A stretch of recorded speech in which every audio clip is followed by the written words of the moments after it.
Na tayong oras, siguro bigyan na lang natin si Manny pagkakataon. Kakawanin mo na yung mga kasama niya. Okay.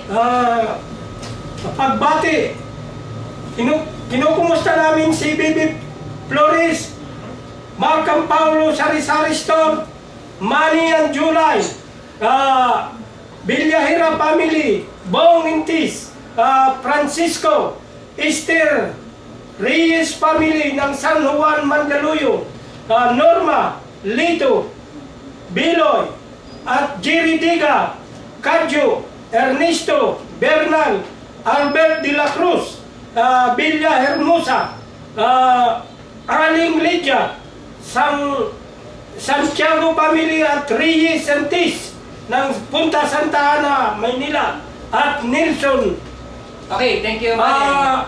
Ngayon, sa mga presidential, dati naririnig ko kay Senator Villar na ang sabi niya doon kung nagsasalita siya lalo na sa mga colleges na si Presidente Macapagal-Ika hindi nagsasabi ng totoo.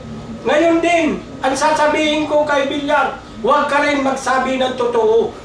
Okay, no? Maraming salamat, Manny, no? Okay, kita naman si Eric at saka si Amado. Oy, sa party naman ni Rolly, no? Maikling mensahe lang para sa mga kasama.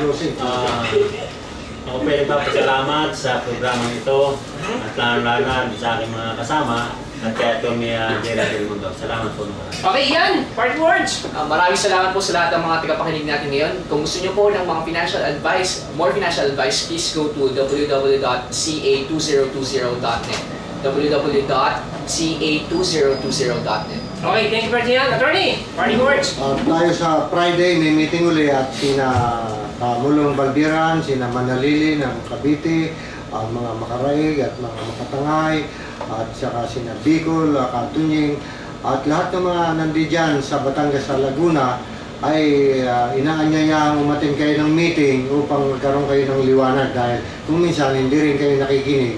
Dahil pag hindi kayo nakinig, wala kayong nalalaman. Pag wala kayong nalalaman, blanco ang isip ninyo. Okay, maraming salamat, Attorney, ano?